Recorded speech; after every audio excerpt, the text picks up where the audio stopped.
Voilà, merci.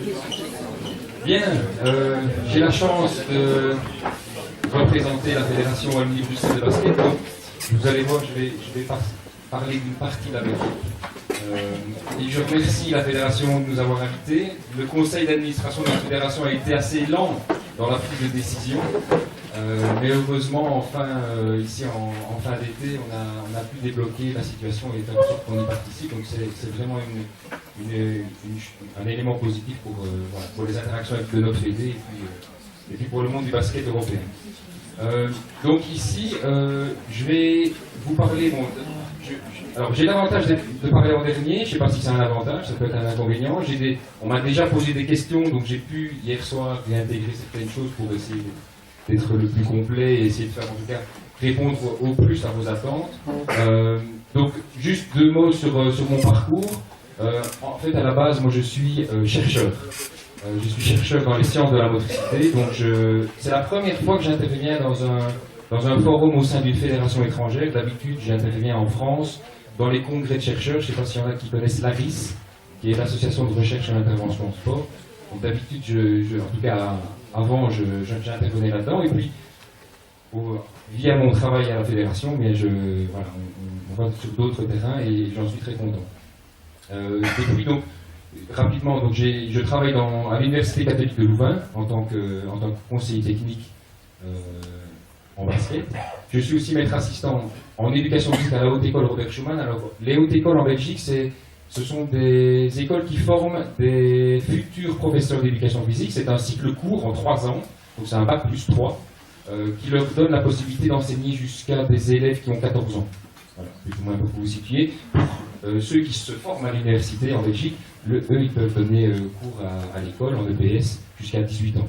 Donc voilà, j'ai cette double casquette. Et ce qui est intéressant, c'est qu'en travaillant dans ces institutions-là, via la fédération, on peut créer un certain nombre de partenariats dans les formations d'entraîneurs. Et donc, si ça intéresse certains, je peux aussi en parler après. J'ai été coach aussi au niveau régional entre 2005 et 2013. Donc au niveau régional, il faut savoir que chez les filles en Belgique, il y a la D1 qui est sous la responsabilité donc, de la Fédération royale belge. Il n'y a qu'une seule division, la D1. Et puis ensuite, on arrive tout de suite dans les divisions régionales. La Landelijk qui est la première régionale flamande, et puis la première régionale wallonne. Et puis on a la 2e régionale, et puis après on a les divisions qui sont provinciales, la première, la 2e et la 3e provinciale. Entre 2005 et 2009, j'ai été entraîneur au centre de formation. Donc il faut savoir que je vais déjà montrer la carte. Voilà, donc je représente la partie sud. On a une communauté germanophone ici, que je n'oublie pas, qui au niveau du basket, bon, elle est quand même assez petite, mais voilà, elle fait partie de notre pays, donc il ne faut pas l'oublier. Donc le centre de formation régional pour la Wallonie se situe ici, à Namur, sur le centre. Donc c'est là que moi je travaille, en partie en tout cas, puisque c'est pas mon occupation principale. Et alors donc on est organisé autour de 1, 2, 3, 4, 5 et 6 provinces avec Bruxelles. Donc on a intégré dans notre fédération, c'est l'AWBB, l'association Wallonie-Bruxelles de basketball. Et donc au sein de la cellule mini-basket, c'est-à-dire la partie de la fédération qui s'intéresse au mini-basket, on est 3 représentants et on essaye, en tout cas Émilie Vermeulen, et je l'ai rajouté parce que c'est un travail d'équipe, et ça m'a fait penser au fait que j'ai rencontré hier des anciennes joueuses, hier soir après le souper, de haut niveau, qui s'intéressent au mini-basket. Et en fait, Émilie Vermeulen, je ne sais pas si vous la connaissez, mais c'est une ancienne joueuse de D1. Et donc elle fait partie aussi de notre cellule, et je trouve que c'est vraiment intéressant d'avoir des profils différents. Aurélien, c'est un enseignant du primaire, donc jusqu'à 12 ans, professeur de PS, et puis moi-même. Et alors au niveau de la fédération, on a aussi donc, un bénévole qui est au conseil d'administration, donc qui est l'organe de décision de la fédération, et on a un permanent qui est le directeur technique adjoint, qui lui est en charge de la formation des entraîneurs et qui coordonne aussi la cellule mini-basket, donc la cellule qui s'intéresse au basket chez les moins de 12 ans. Alors je vais aussi vous préciser quelles sont nos terminologies pour qu'il n'y ait pas de quiproquo. Donc il faut savoir, comme mon ami Suisse l'a dit, on est plus ou moins 90 000 en Belgique, 45 000 dans la partie francophone. Les affiliés mini-basket, voilà, c'est 15 000, donc dans la partie francophone, je parle. Au niveau du foot, par comparaison, 450 000, je pense qu'en France vous êtes combien? Voilà. Donc c'est une autre dimension, mais voilà, comme ça vous donne un ordre de grandeur. Alors, je vais donc vous expliquer deux, trois petites choses. Donc, au niveau du basket, du mini-basket, on est dans des catégories FIBA, donc c'est-à-dire que quand on parle de U6, U8, U10, U12, c'est under. Donc on est, nos U6, c'est des 4-5 ans, nos U8, c'est des 6-7 ans, d'accord, nos U10, c'est des 8-9 ans, et les U12, c'est des 10-11 ans. Donc le mini-basket va jusqu'en U12. Après, on est dans le basket adulte. Donc ça, c'est important. Au niveau de notre philosophie, je vais assez bien m'étendre là-dessus. Donc on place l'enfant au centre du processus, lui proposer des formes de jeu adaptées à son âge et à ses capacités. Et là, je me permets, c'est un peu personnel, c'est quelque chose qui me tient un peu à cœur et que je donne souvent comme explication parce que je trouve que c'est intéressant. Je ne sais pas si vous connaissez les théories de l'apprentissage moteur et notamment les théories écologiques. En fait, les théories écologiques, elles partent d'un postulat de base qu'un acte moteur, donc un geste que l'on fait, ou même un comportement moteur dans sa globalité, en fait, la définition officielle, c'est un phénomène qui émerge d'un réseau de contraintes, et les contraintes, elles peuvent être de trois ordres. Elles sont des contraintes individuelles. Alors, les contraintes individuelles, c'est donc toutes les caractéristiques morphologiques, le sexe, l'expérience de l'individu, d'accord, ces facteurs psychologiques, donc tout ça, c'est des facteurs individuels. On a des facteurs qui sont liés, des contraintes qui sont liées à la tâche, et des facteurs qui sont liés à l'environnement. Alors, je vous donne un petit exemple. Hier soir, on avait les apéros. L'apéro des régions, là, ben voilà, ben l'acte moteur, quand on était là au sein de cette salle-là, ben, on devait, en fonction de ses goûts, ben voilà, il y en a certains, ils se dirigeaient plus vers la table des fromages, vers les saucissons, d'autres vers le vin. Ben, en fait, le comportement moteur que vous avez eu dans cette salle, ben, voilà, ça a résulté de trois contraintes. Ben, vous aviez faim, donc vous aviez, fondamentalement, il y en a certains qui avaient plus faim, donc ils se déplaçaient un peu plus vite que les autres, pour essayer d'avoir ce qu'il leur fallait. Voilà. Il y en a qui aimaient bien le pain, donc à un moment donné, ils se sont rendus compte qu'il n'y en avait plus, donc ils ont été chercher s'il n'y en avait plus. Donc, en tout cas, voilà. Petite anecdote, mais pour dire qu'aussi, au basket, on pense beaucoup avec ça. Et alors, l'environnement, ce sont tous les facteurs qui peuvent influencer un comportement. C'est l'idée en basket que, voilà, vous avez répété 10 000 lancers francs à l'entraînement, et puis le jour du match, on est à la finale, et le gamin, là, il reçoit une pression, et on a des facteurs environnementaux qui vont influencer le comportement moteur, et souvent, on les oublie, ces facteurs environnementaux. On parle de la tâche, on a le ballon, la taille du ballon, on a la distance entre le joueur et l'anneau, on a la taille de l'anneau, on a tous ces paramètres-là au niveau de la tâche, le but que l'enfant se fixe de viser, en tout cas de marquer, mais on oublie souvent l'environnement, et au sein de la fédération, on essaie de sensibiliser les entraîneurs justement à ces trois contraintes-là. C'est-à-dire que si on a un enfant qui n'est pas assez fort, on va essayer de lui donner un ballon qui est adapté à lui. Si il a un anneau qui est trop par rapport à ses capacités, ça ne va pas avoir un comportement moteur qui va adapter, donc ça va avoir des influences sur son apprentissage technique. Donc ces trois contraintes-là, on essaye toujours de les avoir à l'esprit pour essayer en tout cas que l'acte moteur soit fidèle à la situation de transfert, donc la situation de match et à laquelle il devrait l'utiliser. Donc ça c'est juste une petite théorie entre parenthèses, ça c'est pas de la fédération, c'est un truc personnel. Alors, ici au niveau des rencontres, vous allez voir, je vais vous expliquer en fait une réforme. La réforme, en Belgique, depuis 2 ans, on est vraiment dans un gros changement. Au départ, on parlait de pré-poussin, poussin, benjamin, puis cadet. Et ici, en mini-basket, maintenant, on s'est mis sur les catégories FIBA, et donc ça a fait pas mal de changements. Donc ici, on est un peu dans une toute nouvelle période, et je pourrais revenir dans 5 ans pour voir, voilà, pour mesurer les effets. On va se lancer dans une phase maintenant d'évaluation, et on va aller sur le terrain pour voir comment ça se passe. Et donc ici, vous allez voir que quelles sont les lignes qui nous guident. Alors, donc l'axe de travail, c'était de maximiser le temps consacré à l'activité sportive, de rester simple avec un projet qui était cohérent et réaliste dans les clubs, et d'augmenter le niveau d'encadrement des cadres.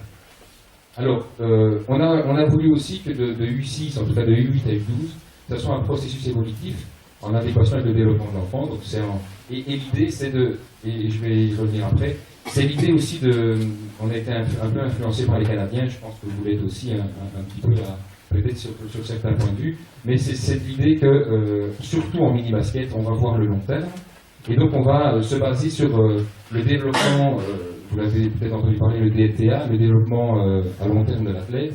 Et donc nous, c'est vraiment un de nos fondements au niveau de la Fédération Wallonie-Bruxelles, c'est de considérer les choses sur le long terme, surtout en mini-basket, puisque c'est là qu'on va pouvoir installer les choses et donner de l'envie, même si évidemment tout au long du processus du joueur, il faudra y veiller tout la même chose. Alors, au niveau des U7, U8, je parle de U7, U8 parce que c'est vrai que il y a deux âges, donc on a des rencontres 3 et 3. Alors, c'est super important dans notre manière de fonctionner, c'est du 3 et 3 et pas du 3 contre 3. Je vais vous expliquer quelles sont les règles et les principes qui les régissent, mais donc on n'est pas contre l'autre, on est dans un système de rencontre. Donc on ne parle pas de match, on parle de rencontrer des autres enfants avec un esprit et une philosophie qui appartient au 3 et 3. En U10, on est dans du 4 contre 4 et en U12, on est dans des matchs 5 contre 5. Donc on passe, en fonction des catégories, on augmente les effectifs. Parallèlement à la réforme des compétitions, on a réformé notre formation des entraîneurs, c'est-à-dire qu'on s'est mis sur les cadres européens, EGVET, là, donc les certifications par niveau, et donc on a aussi, et là c'est le ministère des Sports qui nous la communauté française qui nous l'a imposé via son service des sports et via l'ADEPS, et en fait c'est l'ADEPS qui nous impacte. Donc en fait depuis le 1er janvier 2013, la formation en basket comporte plusieurs niveaux. On a le brevet animateur, alors ça c'est un brevet de notre fédération qu'on a voulu très accessible pour les jeunes entraîneurs. On a en Belgique francophone, à mon avis c'est un peu le même cas en Flandre, mais on a de très jeunes joueurs et donc on voulait, sans alourdir, en tout cas sans avoir une charge de formation importante, on voulait délivrer un premier brevet. C'est une formation de 4 jours qui se déroule donc au siège de la Fédé. Et puis ensuite on a le diplôme de moniteur sportif initiateur, qui est là, est un brevet d'État, donc où il y a une partie tronc commun dans toutes les sciences fondamentales, la physio, la biomécanique, etc. Et donc là où les entraîneurs doivent le réussir, c'est-à-dire qu'ils sont avec les gens les entraîneurs de foot, de rugby, d'athlétisme, etc. Ils sont tous ensemble. Et puis ensuite, quand ils ont réussi ce tronc commun-là, ils viennent en fédération pour poursuivre la partie spécifique. Et donc là, on a le moniteur sportif initiateur, le moniteur sportif éducateur, où là, on va augmenter la qualité la précision des informations et des contenus. Et puis on a le dernier niveau qui est le moniteur sportif entraîneur, qui permet de coacher le haut niveau. Alors, ce qui est important et ce qui est intéressant, et là, ça a été notre cheval de bataille depuis 3 ans, c'est qu'on a divisé notre formation. C'est-à-dire que quelqu'un qui souhaite avoir un premier brevet, un moniteur sportif initiateur, il va choisir s'il s'adresse aux enfants ou aux adultes. Donc, il va s'inscrire dans une formation mini-basket. Donc, une formation qui est MSI, comme on les appelle, mais pour les jeunes. Si quelqu'un veut, par exemple, parce qu'il arrive, il veut se former, mais entraîner que des adultes à des niveaux provinciaux, eh bien, il suit le premier niveau de formation adulte. Alors, il y a des équivalences qui existent, c'est-à-dire qu'il y a certains modules qui sont valorisables dans les différents profils de formation. Je n'ai pas trop de détails, mais si certains souhaitent les informations, je peux me renseigner auprès de ma fédération, mais en tout cas, il y a moyen de... En tout cas, quelqu'un qui a un brevet adulte ne peut pas coacher en mini-basket. Ça, c'est important. Et l'inverse est valable. Donc il doit refaire les modules qui sont liés à la pédagogie et à la méthode spécifique de la population. Donc il ne peut pas... et donc ça c'est nouveau depuis 2 ans. Quelqu'un qui choisit une formation adulte ne peut coacher que les adultes. Et celui qui choisit une formation enfant, il ne peut faire que les enfants. Alors pour les entraîneurs qui ont plusieurs niveaux, qui aiment bien s'adresser à plusieurs niveaux, mais c'est vrai que c'est contraignant parce qu'ils doivent compléter leur formation. Mais disons que nous on voulait ce système-là pour valoriser et augmenter la qualité de nos entraîneurs. Alors, je vous expliquais donc le DLTA. Donc, on est vraiment dans cette idée en mini-basket dans les premiers niveaux. C'est-à-dire qu'on a l'enfant en dessous de 6 ans, en dessous de 8 ans, en dessous de 12 ans. Et on commence en dessous de 12 ans dans l'idée d'apprendre à s'entraîner. Avant, on est dans un enfant, on lui donne le goût à l'activité physique. Et puis après, on est dans l'amusement, s'amuser grâce au sport. Et après, on va apprendre à s'entraîner, où on va être là dans une approche qui va être plus centrée sur l'analytique, sur des situations basket, etc. Et puis on va passer en U14, là, avec là, apprendre vraiment, s'entraîner à s'entraîner. Donc ça, c'est ce qui nous vient du Canada et on se base dessus. Alors, ici, dans le cadre pour aussi justifier auprès de nos entraîneurs, parce qu'on a quand même pas mal d'entraîneurs qui viennent du monde scolaire, on a fait un parallélisme entre les programmes d'éducation physique Donc ici, vous avez les programmes d'éducation physique de la Fédération Wallonie-Bruxelles, et on a fait un parallèle avec le DLTA, et on est en fait dans la même idée. C'est-à-dire qu'en première, deuxième primaire, donc ça correspond à des U8, donc 6-7 ans, on est dans des jeux de groupe qui engendrent des relations entre 2 et 3 enfants pour réaliser une tâche, c'est apprendre à coopérer. Dans ce qu'on appelle les troisième et les quatrièmes primaires, donc les U10, c'est les jeux sportifs d'équipe qui sollicitent les capacités socio-motrices communes, et on est déjà dans l'initiation pré-sportive. Donc on va déjà dans les formules jouées intégrer des aspects du sport pratiqué. Et puis en P5 et P6, donc c'est les U12, c'est des sports collectifs codifiés, régis par des règlements très précis, déposés et reconnus par une fédération. Ce sont les sports collectifs codifiés. Donc on a fait aussi un parallélisme avec la fédération, en tout cas le ministère de l'Enseignement, pour montrer aussi qu'on est dans cette idée que l'enfant qui est dans notre club, ben, il a un programme qui, en tout cas, que l'idée de son cours d'éducation physique à l'école primaire est en lien. Alors, toujours dans l'esprit et dans la philosophie, donc le basket c'est un sport pour adultes qui a été créé au départ pour les adultes, et c'est au fur et à mesure du temps, en tout cas en Belgique ça s'est passé comme ça, au fur et à mesure du temps, on est descendu dans les années de pratique, on s'est dit avec l'enfant, on pourrait faire pratiquer à 16 ans, puis il pourrait pratiquer à 14, puis à 12, puis à 10, puis à 8. Et donc en fait on est passé du basket adulte vers un basket d'enfant, et c'est seulement, en tout cas depuis quelques années, qu'on est en train de se poser la question, tiens, est-ce que c'est réellement la même chose, et de se dire, ben, finalement non. Le mini-basket, ça reste un jeu, et on va prendre les caractéristiques des enfants pour structurer notre approche. Donc c'est un processus de formation qui est long.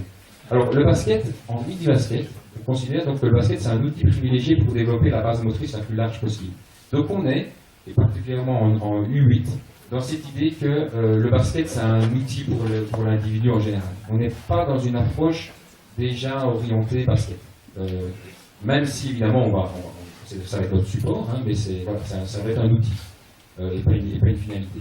Alors en 3 et en 4 conquêtes, la philosophie des entraîneurs est basée sur la concertation. Ça c'est super important dans notre philosophie, c'est-à-dire qu'on a imposé maintenant que les entraîneurs se parlent. On a voulu l'imposer sur les feuilles de marque, c'est-à-dire que vous allez voir, il y a certains éléments des rencontres sur lesquels ils doivent avoir une décision commune. Notamment, je vous donne un exemple, en U10, les entraîneurs doivent se mettre d'accord sur comment on fait les rentrées. J'y reviendrai plus tard. Dans notre philosophie, on privilégie la notion de plaisir. C'est-à-dire que c'est l'activité, si l'enfant, pour nous c'est la lumière rouge qui doit s'allumer si ça ne l'est pas, le plaisir est avant tout, c'est lui qui guide l'activité. On inculque des valeurs, je pense qu'on partage cela évidemment quand on s'adresse au mini-basket. Et alors on adapte, et là c'est un petit peu notre cheval de bataille pour le moment, c'est on va adapter les règles, les infrastructures et les exigences en lien avec le développement de l'enfant. Donc on sait, ça c'est un peu le surréalisme à la belge, on s'est autorisé à avoir des parties de règlement qui sont négociables. Alors qui sont négociables évidemment dans certaines limites. Parce que si on s'en tient stricto sensu au règlement, ben il va y avoir des enfants qui ne vont pas s'y retrouver. Donc je vous donne un exemple, on a des règles au niveau du timing, au niveau des temps de rencontre, mais si l'équipe vient avec une équipe qui n'est pas à 12 joueurs, alors on va adapter le temps de la période. C'est autorisé par le règlement. Donc on va pas...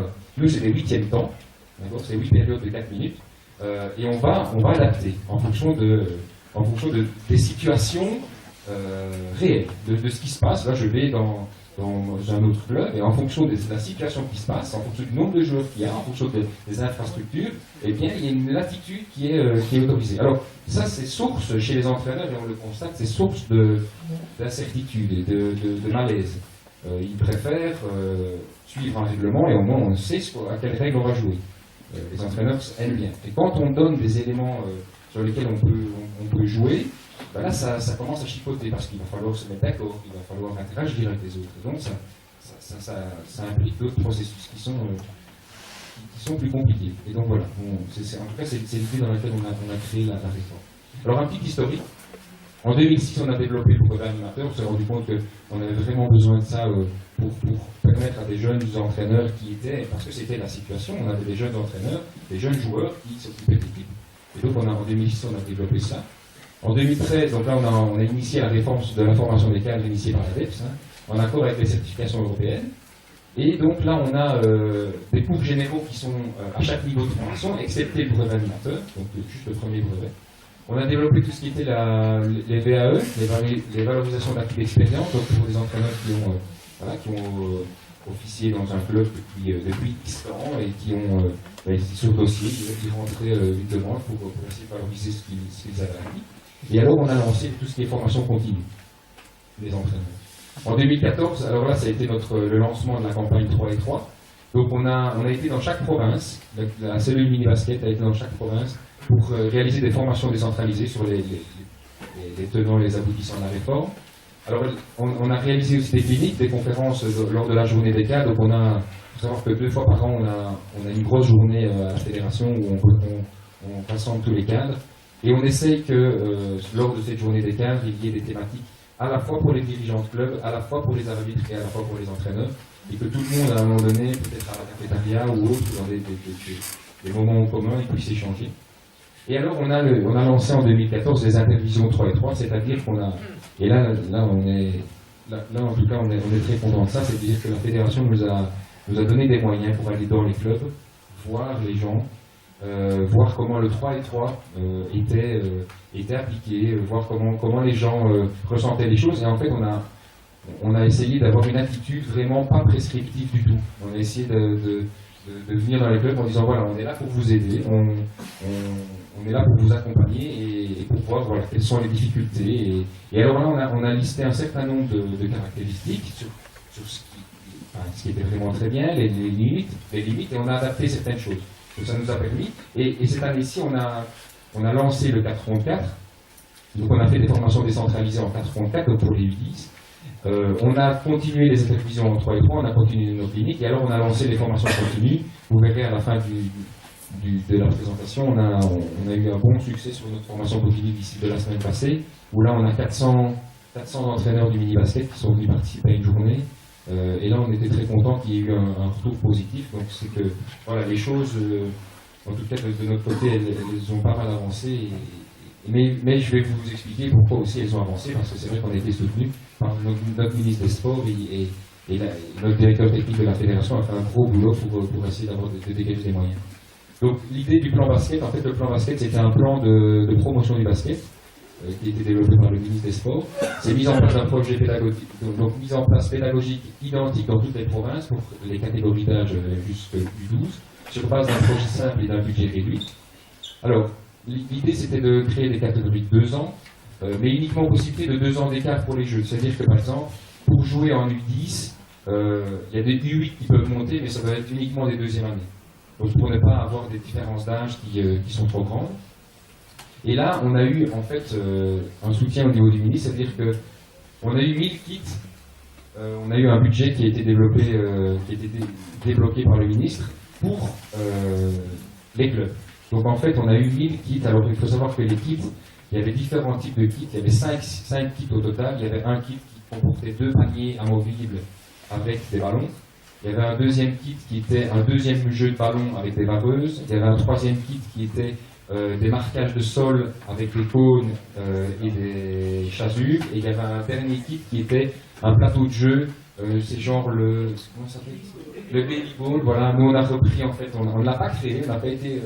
on n'avait pas le temps, etc., suffisant pour le créer et les infrastructures, donc on a repris le ski élastique. Je ne sais pas si vous connaissez, c'est Sandy Slade, une ancienne joueuse américaine, qui a créé un jeu de loi. Et donc nous, on l'a intégré dans un de nos kits. Et donc il y avait 5 kits, et en fonction du nombre d'équipes qui étaient inscrites, en U8, en U10 et en U12, en fonction du nombre d'équipes inscrites, les clubs recevaient gratuitement le kit. Donc si par exemple ils avaient 2 équipes U8, 2 équipes U10, ben, ils recevaient 4 kits. C'était cumulé, voilà, en fonction d'une équipe inscrite.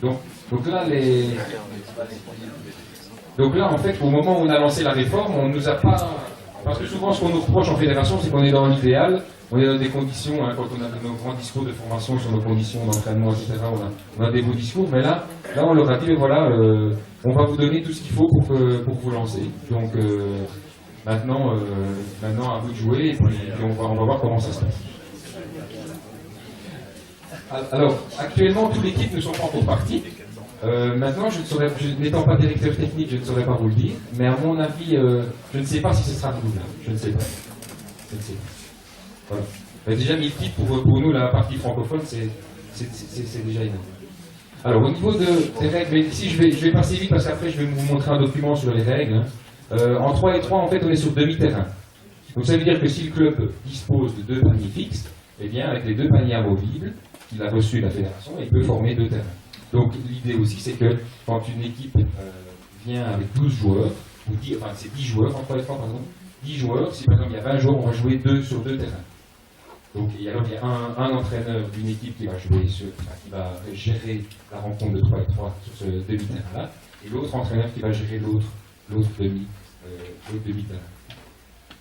Alors, on a au niveau de nos ballons, donc je vous expliquais. Donc ça, c'est pour les U8. 3 et 3, c'est U8. D'accord. Donc, au niveau des ballons, on a utilisé, donc, dans l'équipe des baskets, on avait des ballons de taille 4, mais de 2 poids différents. Donc en fait, pour les U8 de 3 et 3, on a donné au club des ballons plus légers pour les U8. Et pour les U10, ce sont des ballons qu'on appelle les ballons orange, mais qui sont de taille 4 et qui sont plus lourds. Donc on a voulu aussi, et à partir des U12, c'est des ballons de taille 5. Donc ce qu'on a voulu aussi, c'était cette idée de donner un matériel qui pouvait correspondre à l'âge des enfants. Alors, la règle aussi en 3 et 3, c'est que le panier est de hauteur maximum de 2,60 m. Ça veut dire que l'entraîneur, et c'est une des règles sur lesquelles il peut discuter avec son collègue, c'est qu'on peut mettre l'anneau plus bas. Il n'y a pas de limite, on peut mettre l'anneau plus bas si les enfants n'ont pas la force pour envoyer le ballon à 2,60 m, avec une belle arche, etc. Merci. Donc, on va essayer de garder l'arche, mais on va diminuer la hauteur du panier. Au niveau on a des règles essentielles. D'accord, on a le marché, le dribble, le contact, la sortie et les remises en jeu. Donc ça, ce sont les règles principales, j'y reviendrai après. Alors, on a en 3 et 3 l'interdiction de prendre le ballon des mains. On peut prendre la balle dans le dribble, mais on ne peut pas arracher la balle des mains. Nous, on considère que c'est une agression, en tout cas on l'appelle agression dans nos formations. Et on le justifie aussi par le fait de la fluidité du jeu, par le rythme. Notre collègue espagnol a parlé de rythme, donc c'est un peu dans cette idée-là aussi. Et c'est aussi pour les jeunes joueurs, les débutants, de ne pas avoir une agression et de favoriser toujours l'aspect offensif. Il peut gêner, il peut gêner la passe et la progression, mais en tout cas il ne peut pas prendre le ballon en main. Alors ça, ce sont des principes de jeu, ce ne sont pas des règles, mais au niveau de la formation des entraîneurs, on a essayé de donner des balises claires pour les entraîneurs. Et donc ici, on a donné ces principes-là de pas plus de 3 secondes la balle en main, ce qui peut être beaucoup, mais chez les petits, voilà, c'est intéressant. Et 3 secondes à la même place. C'est la règle des 3. L'entre-deux, le retour en zone, le marquoir et les lancers francs sont inexistants. Donc on n'a pas de marquoir. En U8, on n'a pas de score. On n'a pas de score. Est-ce qu'il y a un traducteur? Le marquoir, c'est français? Oui, score, c'est anglais. Voilà, merci monsieur. Merci monsieur. Voilà. Alors pour l'organisation en 4 contre 4, alors là en 4 contre 4 on utilise 3 quarts de terrain. Donc 3 quarts de terrain, donc ça veut dire qu'on place le panier soit à la ligne des lancers francs, ou alors la situation idéale quand on a 2 paniers amovibles, voilà, ils l'ont quasi tous maintenant, c'est de mettre au niveau des pointillés, et donc on a 3 quarts de terrain, plus ou moins 18. C'est 18 mètres. Oui, voilà, 18 mètres, pour avoir un terrain qui s'adapte. Les paniers sont à 2,60 m. Et le ballon, donc il y a une erreur, c'est un ballon de taille 4. Donc c'est un ballon qu'on appelle les ballons rouges, les ballons oranges. Donc ça, c'est sur des ballons de... Non, mais il y a une erreur. Il y a une erreur, c'est taille 4. Mais il a le poids d'un taille 5. Et puis après, en U12, là, on passe sur un poids taille 5 et une taille 5. Donc, je vais juste vous montrer un petit document, voilà. Je ne sais pas si on peut, je vais essayer d'être. Ça, c'est les règles qui vont être d'application cette saison-ci. J'ai pris la dernière version. La taille 4, c'est meilleur que chez le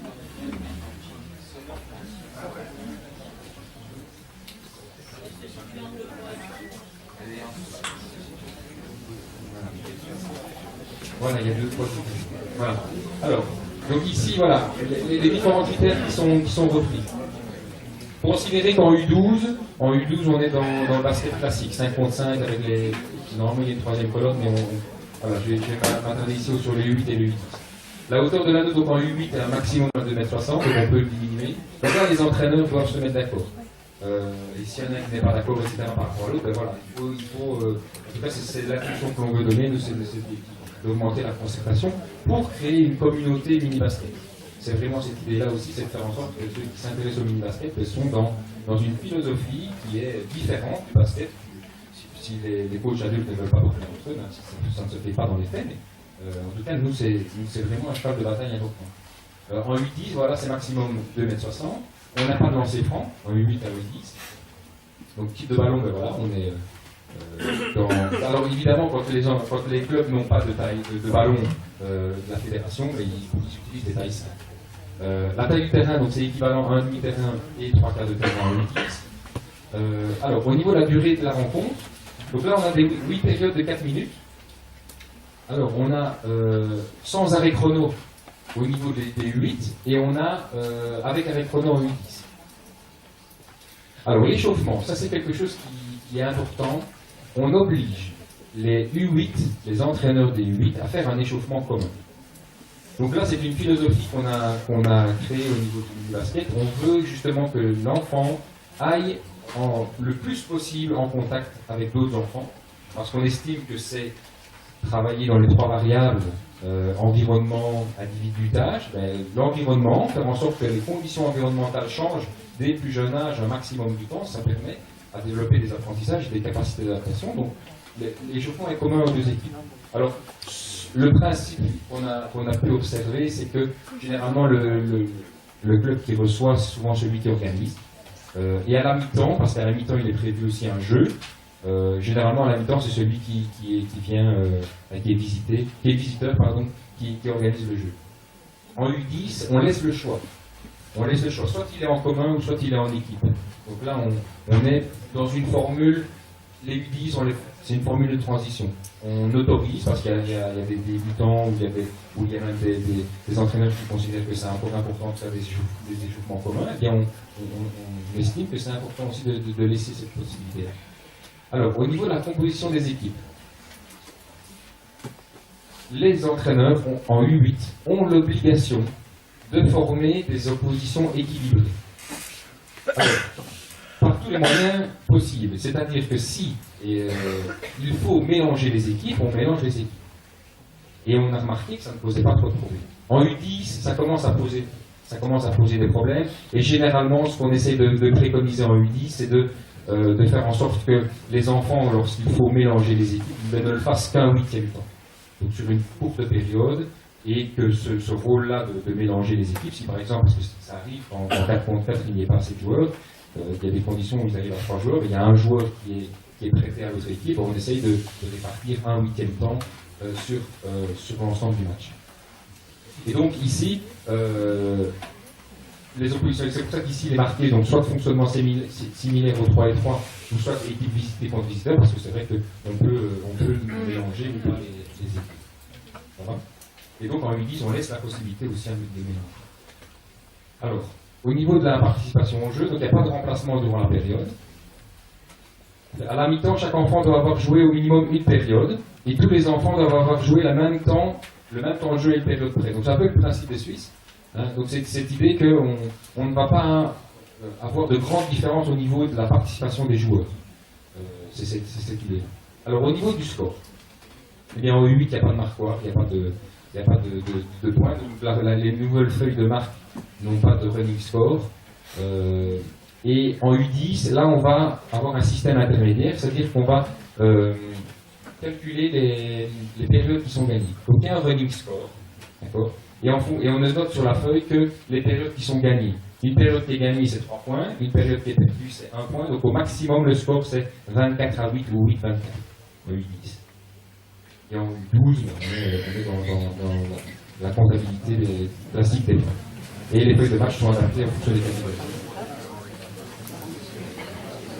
Alors, au niveau de la concertation des coachs, donc elle est obligatoire. Donc on oblige à ce que les coachs se parlent en U8 et en U10. C'est-à-dire qu'ils aient un échange. Par exemple, en 3 et 3, on favorise très fort, en tout cas on explique très fort l'idée de, pour chaque rencontre, je vais fixer un objectif à l'équipe, et évidemment aux joueurs, mais je vais fixer un objectif à l'équipe, et je vais en parler au coach que je rencontre. Donc je vais lui dire, ben voilà, moi j'ai travaillé par exemple la notion de balle en avant.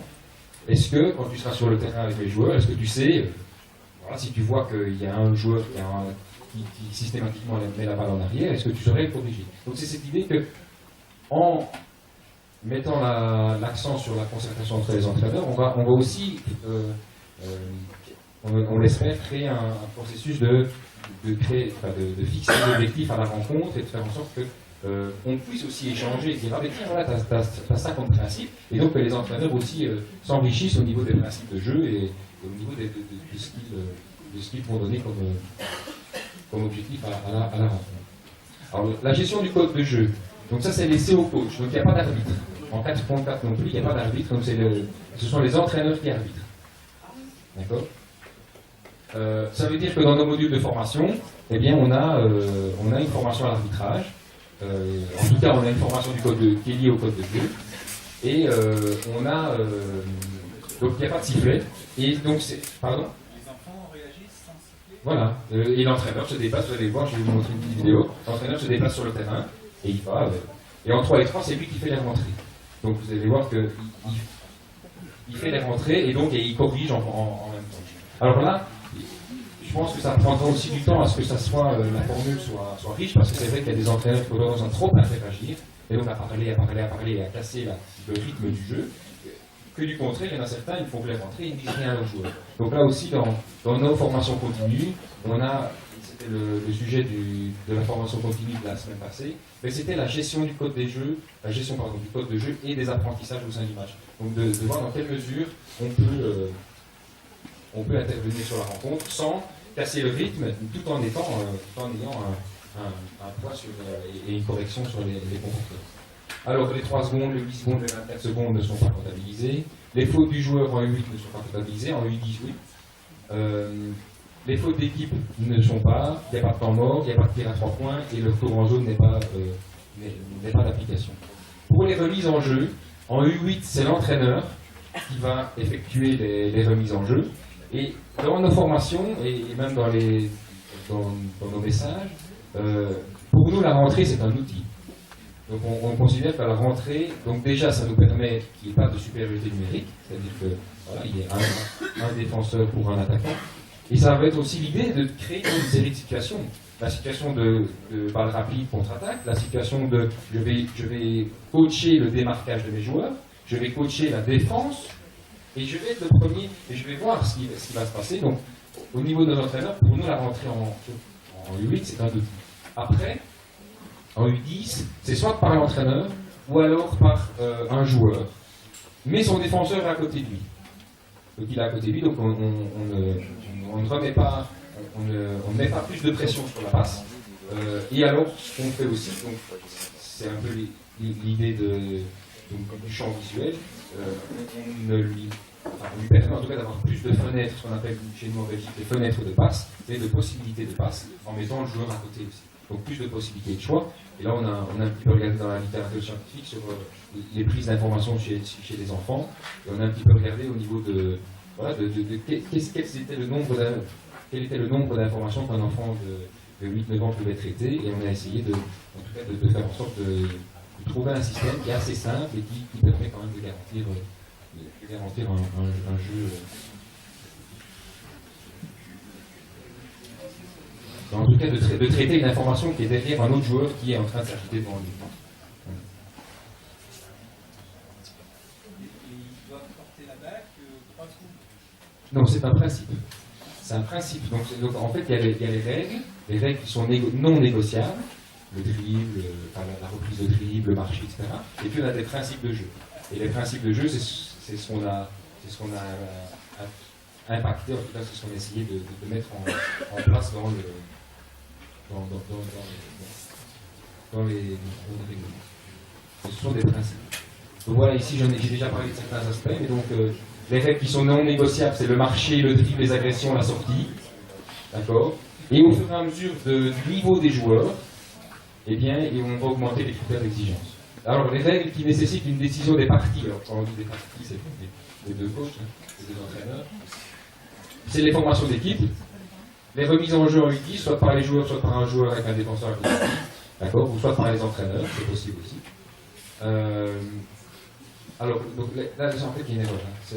Oui, ici, soit par les joueurs, donc, soit par les joueurs avec un défenseur. Il n'y a pas soit par les joueurs tout seul. Alors, le score, donc, soit comptabilisé par période, soit pas comptabilisé du tout. On autorise à ce qu'il n'y ait pas de. Si les entraîneurs n'ont pas envie de calculer les scores par période, on n'est pas obligé. Et alors, là, l'échauffement en commun ou en équipe, ça c'est uniquement pour les U10. Puisqu'en 3 et 3, ils n'ont pas le choix. Voilà. Ça, je l'ai déjà parlé. Alors, donc l'arbitrage U10 en cas de contact, donc par un arbitre. Alors, on laisse aussi la possibilité en cas de contact pour certains qui ne se sentent pas à l'aise, c'est vrai que j'ai oublié ce point-là, par un arbitre club. Donc, on laisse aussi la possibilité, ça c'est l'arbitrage qui nous l'a vivement conseillé, c'est de laisser aussi la possibilité aux jeunes du club, déjà de se familiariser avec l'entraîneur, au code de jeu. D'accord, mais donc la concertation obligatoire est obligatoire. Donc les deux parties doivent se mettre d'accord sur la façon dont ils fonctionnent. Alors on avait voulu le mettre sur la feuille de marque, mais ce n'est pas passé parce qu'il n'y avait pas assez de place. Mais on aurait bien aimé, nous, au niveau de la cellule universitaire, que les entraîneurs notent sur la feuille les décisions qui étaient prises entre eux sur la taille de l'anneau, etc. Donc ça, en objectif, en tout cas, on avait un devoir entre guillemets d'obligation par rapport à ça. Le jeu implique des règles à respecter, c'est aussi un apprentissage. On insiste fort sur le fair play et le respect. Et alors la sanction, alors ça c'est pour quand il y a un arbitre de club, mais donc la sanction pédagogique, c'est que je siffle et j'explique à chaque fois le pourquoi et les conditions du quotidien. Alors, au niveau du rencontre 3 et 3, voilà un petit peu le timing. Donc il y a les 4 périodes de 4 minutes pour la première partie, les 4 autres périodes. Le cas pas d'arrêt chrono en U8, il y a un échauffement commun. Alors l'échauffement commun, il peut prendre diverses formes. Ça peut être un grand jeu, ça peut être un circuit de fondamentaux, ça peut être un travail par vague, ça peut être un travail d'atelier. Voilà, c'est une situation pédagogique qui permet donc de s'échauffer. Généralement, à la mi-temps, on change les côtés, mais aussi on laisse la possibilité d'organiser un petit jeu de shot. Alors c'est un jeu de shot surtout en 3 et 3, que l'on veut en lien avec l'émulation et non la compétition. C'est-à-dire que on souhaite que le jeu soit l'atteinte d'un score. Et à la fin du match, on va refaire le même et on va essayer de rebattre notre score. Donc on va pas mettre les deux équipes l'une contre l'autre. On va dire voilà, la première équipe qui gagne, qui a marqué le plus de paniers. On n'est pas dans cette logique de compétition en 3 et 3, puisqu'on est dans l'idée qu'on vient rencontrer d'autres joueurs, donc on n'est pas. Si on a un moment donné, on est contre l'autre, mais on n'est pas pour le battre. On n'est pas là pour battre quelqu'un, pour faire des points. Donc c'est l'idée aussi d'émulation, de trouver un principe qui va augmenter la motivation des enfants, une forme. Le jeu, c'est la forme, hein, c'est l'emballage du cadeau, mais c'est l'idée qu'on est dans l'émulation et pas dans la compétition. Et alors, si le temps le permet, voilà, on a souvent un jeu de shot ou un jeu de clôture. Donc ça veut dire qu'au niveau de la fédération, on a aussi donné un référentiel de jeu et de situations que l'entraîneur peut utiliser dans ces situations de rencontre de donc on a... oui.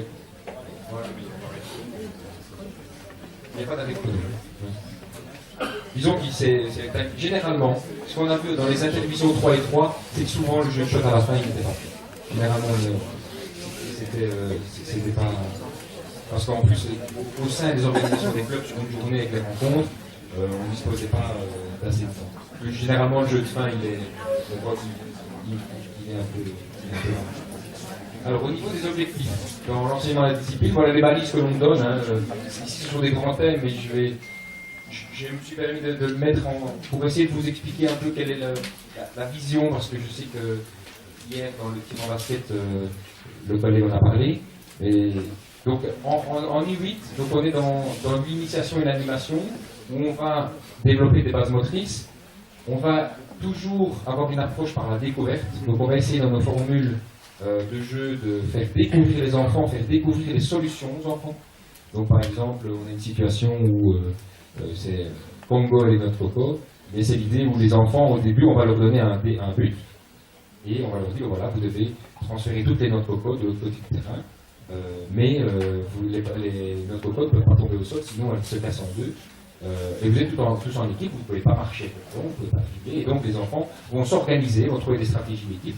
D'accord. Donc on est dans cette idée-là de donner dans les situations d'abord l'aspect à la découverte, et puis ensuite, quand l'enfant aura trouvé des solutions, on va le guider sur des solutions qui sont efficaces et surtout qui le sont moins. Alors on a une approche ludique. En U8, on a développé au sein de la fédération tout un programme. En fait, on fait de l'analytique sans en faire. C'est-à-dire qu'on fait de l'analytique sans parler en termes basket. Donc, si je vous donne l'image pour le shot, on a développé un référentiel en termes d'image d'animaux. Au niveau des arrêts, on a l'arrêt kangourou et l'arrêt chaton. Au niveau du shot, on a le canard pas fléchi, le canard avec son grand cou. Et on travaille fort sur les images et sur donc, les représentations. Donc on est dans une approche ludique et on ne va jamais parler d'éléments techniques. Il n'y a que à partir des U10 et de la deuxième année U10 qu'on va commencer à utiliser des termes basket et des parties du corps, parce que le schéma corporel, voilà, la connaissance du schéma corporel va être plus importante. Mais en tout cas, en U8, on va beaucoup parler et ça va très très vite. Et donc après, on va pouvoir corriger. Donc on va corriger, tiens, le cou du canard, non, le cou du canard, il doit être vers l'anneau, pour essayer que le canard il vers l'anneau. Donc on va utiliser tout un imaginaire qui vont, en fait c'est l'emballage, on ne va pas lui parler de flexion poignet, on ne va pas lui parler de position du cou, mais on va insister sur des critères techniques, mais avec un emballage ludique, avec un emballage joué. En U10, là, on va être sur de l'animation, on va plus être, sauf si on a des joueurs qui sont débutants évidemment, mais où on va être beaucoup plus présent, on va corriger plus, où on va commencer tout doucement à parler en termes basket et en termes de gestes spécifiques. On va avoir des bases motrices spécifiques, on va être beaucoup plus centré sur des appuis qui vont être orientés avec le sport que l'on fait. On va avoir une gestion qui va être spécifique, on va avoir des situations qui vont être pré-sportives, c'est-à-dire des situations pré-sportives où on va donner déjà les principes d'occupation d'espace, de gestion des spots, des actions-réactions avec les joueurs, etc. On va développer ces structures. Alors ici, au niveau des premiers principes de jeu, on a 3 objectifs prioritaires qu'on fixe déjà en U8. Reconnaître son statut attaquant-défenseur, c'est déjà un gros challenge chez certains enfants. Et puis, proposer des solutions à mes partenaires, poser des problèmes à mes opposants.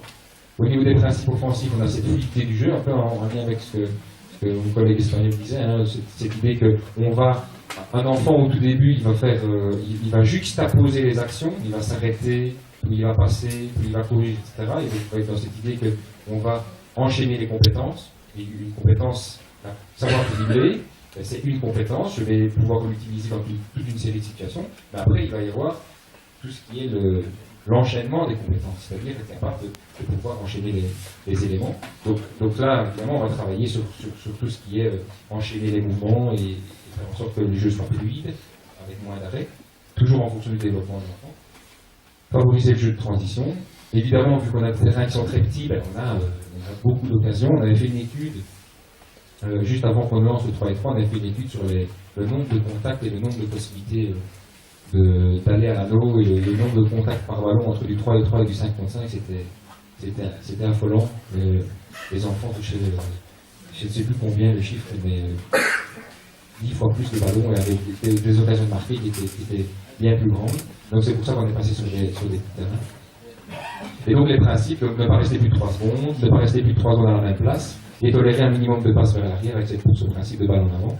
Au niveau des principes défensifs, un seul joueur sur le porteur du ballon, ne pas laisser un joueur libre, et alors s'interposer entre l'attaquant et assis. Alors là, on a évidemment des images, on a toujours l'anneau dans son sac à dos, donc on a aussi un référentiel de termes qui peuvent emballer un contenu basket et qui percutent chez les enfants.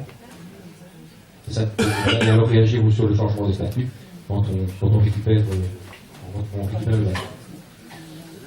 Voilà, alors en conclusion, notre objectif principal en mini-basket, c'est l'épanouissement et le développement de l'enfant dans sa globalité, c'est-à-dire qu'on est au tout début, on est sur un processus à long terme, donc on y va calmement. Le plan basket est en soutien des clubs, ça c'était super important pour lancer la réforme. Et on a réformé aussi en même temps la réforme des entraîneurs, par exemple la formation des entraîneurs. Alors on a aussi toute la problématique, et là c'est un petit bémol, on n'a pas encore d'action réellement réfléchie sur la gestion des parents et du public. On a été beaucoup vers les clubs, dans les intervisions 3 et 3, on a beaucoup parlé avec les gens, on a essayé d'expliquer aux parents pourquoi des choses, etc. Et ça prend vraiment du temps, mais au niveau action de la fédération, là c'est un point sur lequel on pourrait vraiment travailler, parce que c'est vrai que, j'en reviens à ma petite théorie du début, l'environnement de l'enfant, c'est quelque chose qui va peser très fort sur les comportements moteurs. Et des facteurs de stress qu'on n'explique pas à l'entraînement et qu'on explique au match, tout simplement parce que papy est là et papy nous engueule parce que je suis pour pas assez vite. Les facteurs environnementaux. Et donc, si on n'a qu'une politique comportementale où on voit l'individu et le basket, on oublie tous les autres aspects qui sont essentiels et qui modifient un comportement à un moment donné et on se demande, tiens, pourquoi est-ce qu'à un moment donné ça va pas fait. La philosophie mini-basket, c'est des valeurs, c'est de la cohérence, c'est de l'implication et c'est l'idée de bien faire les choses. Ça aussi, cette idée de bien faire les choses au sein de la fédération, c'est important. Et je discutais lors d'un stage au mois d'août avec des entraîneurs dans des clubs et ils disaient que dans leur philosophie de club, ils avaient une pyramide. Je n'ai pas le document ici et j'aurais bien aimé le montrer, mais il y avait une pyramide justement de la vision. Et un des éléments de base de cette pyramide, il y avait l'idée de bien faire les choses. À la fois des dirigeants, à la fois des entraîneurs, à la fois des joueurs, et je trouvais que c'était quelque chose qui était parlant. L'importance de la concertation entre les dirigeants, les entraîneurs et les arbitres, c'est pour ça qu'on essaye au maximum au sein de la fédération de les mettre sur un lieu commun pour qu'ils échangent et qu'ils participent. On est depuis cette année à la cellule mini-basket en lien avec un formateur d'arbitre, et donc là où on va pouvoir maintenant impacter aussi la formation d'arbitre, donner du sens aux apprentissages et permettre à tous les enfants de jouer dans les meilleures conditions possibles. Je joue, je m'amuse, je progresse, et pour progresser, je dois prendre du plaisir. Et pour prendre du plaisir, je dois jouer. Voilà. Je vous remercie. Alors ici, voilà la dernière image.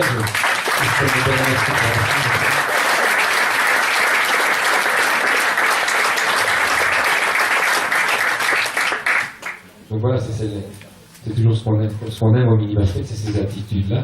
Et puis voilà, ça c'était la semaine passée à Jambes, donc pour ceux qui connaissent le site. Et là, on avait 400 entraîneurs du mini-basket et on faisait, avec un petit terrain, la promotion du mini-basket. Je trouvais que c'était assez parlant. On avait 400 entraîneurs au niveau de la partie francophone. Et pour nous, c'était vraiment quelque chose de très fort parce qu'on a l'habitude d'intervenir auprès de 20 ou 30 personnes. Et quand on a 400 entraîneurs mini-basket devant nous, ça fait quelque chose. Voilà, je vous remercie. Vous avez des questions ?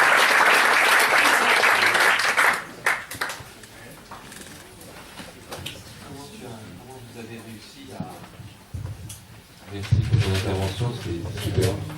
Comment vous avez réussi à faire passer le message à tous ceux qui avaient de vieilles habitudes d'un autre fonctionnement? Est-ce qu'ils se sont mis dans le moule? Est-ce qu'ils ont abandonné? Quelles ont été les réactions de toutes ces personnes qui avaient donné aussi pour le basket à un autre moment?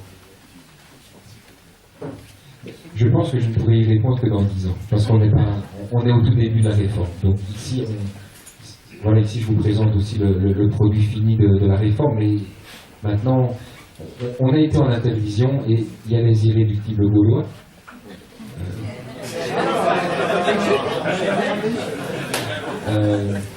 Et donc, ces irréductibles-là, on a constaté au sein de la fédération qu'ils sont vraiment irréductibles. Et que par contre, il y a de la génération qui arrive. Voilà, il y a des gens, vous êtes là, je pense, pour en témoigner. Il y a une génération de gens qui peuvent comprendre que le basket adulte n'est pas la même chose que le basket des enfants et qui peuvent transposer en disant oui, mais bon, ce gamin-là, qu'est-ce qu'il va faire dans 10 ans? On n'en sait rien. Alors autant qu'il ait du plaisir, qu'on adapte les choses et qu'on puisse lui faire prendre du plaisir et évidemment qu'on défende notre sport et et les caractéristiques du sport, mais on ne sait pas ce qu'il va devenir, et donc voilà, cette idée-là, donc on est encore loin de convaincre, c'est pas de convaincre, mais en tout cas de faire passer un message, parce qu'on fait passer des idées au final. Maintenant, si les idées, c'est la perception de l'individu, les psychologies, les sciences de l'éducation l'ont bien montré, c'est pas le contexte qui est important, c'est la perception du contexte chez les gens qui est important. Merci beaucoup, Benoît. Bon, je suppose que vous venez de commencer, donc vous n'avez pas encore de retombées sur le renouvellement dans les clubs des enfants. S'ils continuent sur le sport ou s'ils soient sur la course. Question? Oui, Michel. Et quelles sont vos relations avec la partie flamande? Parce que ça concerne, à un moment donné, je pense qu'il peut bien y avoir un championnat qui réunit les régions de la Belgique. Comment ça se passe? La partie flamande? Oui. En fait, la partie... Donc en fait, en Flandre, il y a les U8 qui font du 3 et 3, et puis après, ils passent en formule 5 contre 5. Et ne se rencontrent le Sud et le Nord qu'à l'occasion de rencontres informelles, les entraîneurs ont des contacts et donc ils vont participer à des stages, ou alors c'est uniquement à partir des U14. C'est à partir des U14 où là on est dans des divisions qui sont régionales et où on a des championnats, ce qu'on appelle les coupes de Belgique et autres, qui sont des championnats, en tout cas des compétitions qui mêlent la partie nord. Au niveau, alors sachez pour l'anecdote, au niveau des équipes nationales par exemple, pour vous donner un peu la situation en Belgique, en fait pour les U16, au tout début de la campagne, il y a 32 joueurs qui viennent, 16 wallons, 16 flamands, qui sont mis ensemble donc dans un camp d'entraînement, et là le coach national U16 décide en concertation avec son assistant de l'équipe. Au fur et à mesure, ils vont éliminer les joueurs. Et il faut savoir qu'en Belgique, donc en U16, en U18 et en U20, chaque staff est composé d'un francophone et d'un flamand. C'est-à-dire que si le coach principal est un flamand, l'assistant est un francophone. Et inversement, et l'idée, c'est sur les 6 équipes, c'est de répartir équitablement pour qu'il y ait au moins 3 coachs principaux francophones et 3 coachs principaux flamands. Si dans la sélection, les 12 meilleurs joueurs sont des wallons, et bien on prend les 12 meilleurs wallons. Donc c'est vraiment sur une base des qualités basket et plus pour une question voilà. Mais sinon, on vous avoue qu'au niveau du mini-basket, on a assez peu de contact avec la fédération. Et la fédération royale belge, c'est la seule qui gère la D1, la première division. Mais sinon, jusque-là, enfin, il y a la D2 et la D3, mais en tout cas, au niveau des interactions avec la fédération, c'est souvent au niveau des équipes nationales que vraiment les échanges se font. La langue est différente, il y a un peu de culture qui est différente. Je ne sais pas si vous connaissez la situation politique en Belgique, mais il faut savoir que sur nos 11 ministres fédéraux, on en a 4 qui sont d'un parti séparatiste. Donc ça veut dire que Bart de Wever, qui est le représentant de la NVA, qui est le parti séparatiste, il vient d'Anvers, c'est lui, son programme politique, c'est la séparation de la Belgique. Et il est dans le gouvernement fédéral. Voilà, c'est un peu comme les eurosceptiques. Merci Benoît, on va t'interrompre. Cathy, on va faire comme les autres. Hein.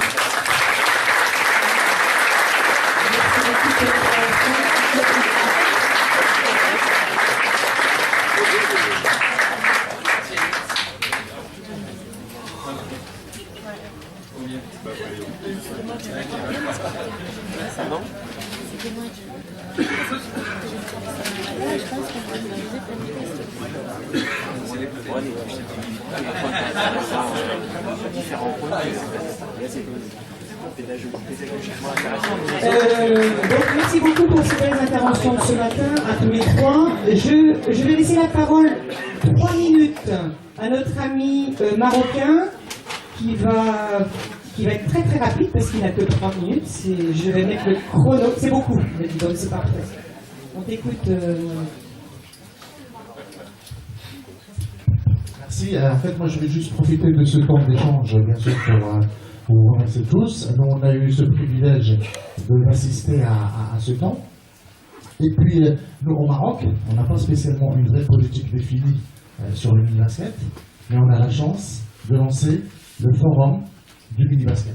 Donc, j'aurais bien aimé savoir si dans les autres pays aussi il y avait le forum.